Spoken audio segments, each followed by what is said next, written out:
Hai guys, welcome back to my YouTube channel. Kembali lagi bersama saya. Dan kali ini kita bakalan nge-review lagi nih.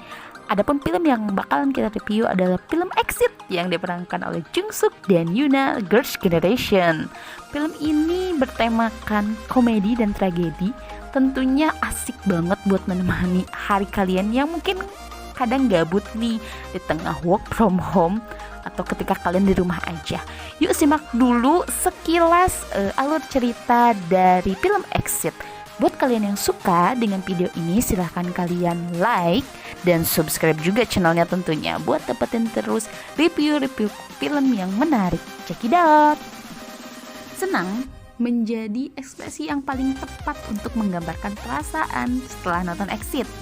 Film yang ditulis dan disutradarai oleh Lee Sang-geun itu mengangkat kisah bencana di pusat kota Seoul, Korea Selatan.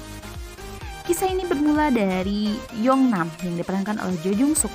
Yong-nam adalah anak lelaki satu-satunya dan bungsu dalam keluarga. Ayo di sini mana yang musuh juga pasti ngerti dong.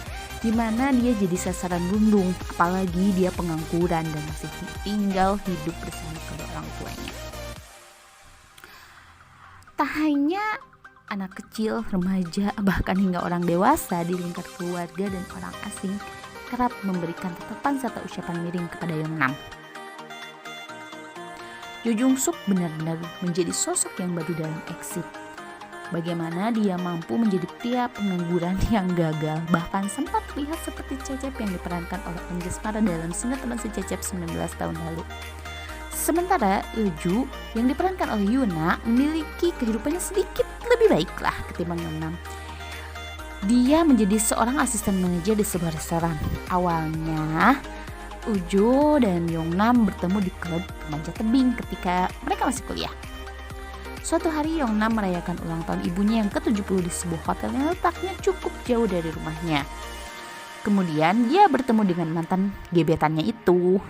Ternyata dia memang sengaja reservasi di hotel tersebut karena mengetahui gebetannya itu kerja di sana.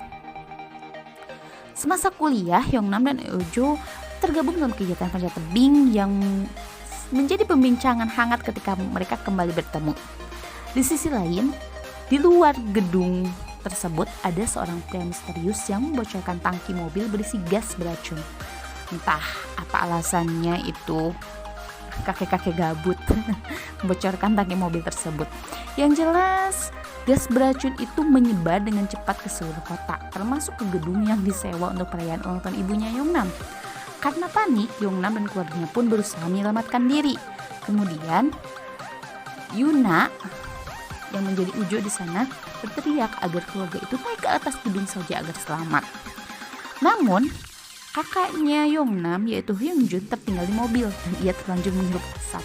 Yong-nam pun menyelamatkan kakaknya yang lemas karena asap. Mereka berhasil naik ke lantai atas. Naas sekali, keluarga Yong-nam serta Ujo terjebak di gedung dan tak ada jalan keluar selain naik ke atap. Mereka berkejaran naik ke atap dengan gas beracun yang terus membumbung tinggi. Akan tetapi mereka mengalami kendala lain, yaitu terjebak di lantai gedung.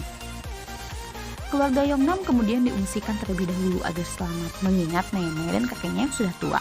Mereka pun diungsikan dengan helikopter evakuasi. Sayang, Yong-nam tak bisa ikut karena kelebihan muatan, dan dia memilih untuk menemani Ujo. Namun, saat itu gas beracun sudah semakin menyebar di seluruh kota Seoul. Keduanya harus berjuang menyelamatkan diri mereka. Yoona dan Jo Jung-suk pun terpaksa harus adu stamina dengan menunjukkan kemampuan berlari mereka dengan durasi lama sampai memanjat gedung menuju gedung yang lebih tinggi agar mereka bisa diselamatkan oleh helikopter. Ketika mereka hampir saja diselamatkan oleh helikopter, mereka melihat anak-anak sekolah yang terjebak di ruang belajar tanpa bisa menyelamatkan diri karena pintu menuju atapnya benar-benar terkunci pula. Lalu dengan berat hati mereka meminta tim penyelamat untuk mendahulukan penyelamatan kepada anak-anak itu saja. Gas beracun pun semakin lama semakin mengembang tinggi. Mereka terus mencari cara berlari dan memanjat ke tempat yang lebih tinggi lagi. Ketika kondisi mereka begitu sulit bertahan, tak lama dari itu nampak drone yang sedang mengamati mereka.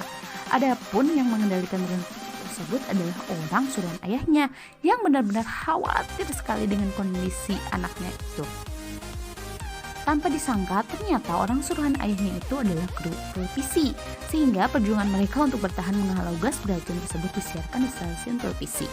Siapapun yang melihat siaran langsung itu begitu mengkhawatirkan mereka, dari mulai amang-amang atau bulat goreng dadakan sampai para pejabat yang kadang lupa akan janji yang pernah disampaikan. Melihat kondisi mereka yang semakin kesulitan menghindari gas beracun tersebut, orang-orang banyak yang mengomentari tindakan heroik mereka di beragam sosial media, live streaming, vlog, dan mendesak ribu penyelamat untuk menyelamatkan mereka.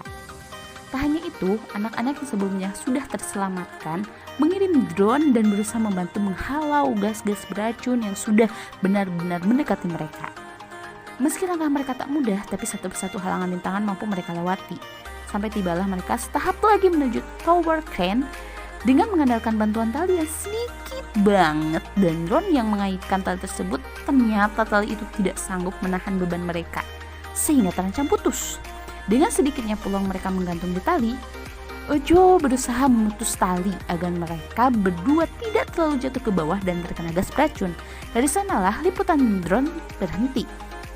Orang-orang yang melihat kejadian itu sangat panik dan bertanya-tanya apakah mereka terjatuh ke gas atau masih bisa bertahan. Tim penyelamat pun mencari mereka di lokasi terjatuhnya. Namun tampaknya mereka tak ditemukan. Ketika helikopter hendak berpaling dari tempat jatuhnya mereka, terlihat cahaya kembang api beserta teriakan di tower crane. Dan tanpa disangka pula, ternyata mereka berhasil selamat. Ternyata mereka berhasil terus memanjat ke tower crane tinggi tersebut. Tim penyelamat datang dan menyelamatkan mereka dari ancaman gas yang semakin menggumpal. Sampainya di tempat pengungsian bencana, Yongnam dipeluk erat keluarga dan begitu bersyukur karena dirinya bisa selamat. Tak lama dari itu, hujan turun sehingga mampu membasahi gas beracun dan perlahan melenyapkan gas tersebut. Ayo, apa nih hikmah dari film ini? Tentu banyak hikmah sekali ya. Yang pertama, Yongnam itu memiliki hobi yang menantang, yakni panjat tebing. Meski kadang kita pikir hobi itu aplikasinya apa buat menolong kita, ternyata banyak banget ketika kita dalam keadaan yang sangat terdesak.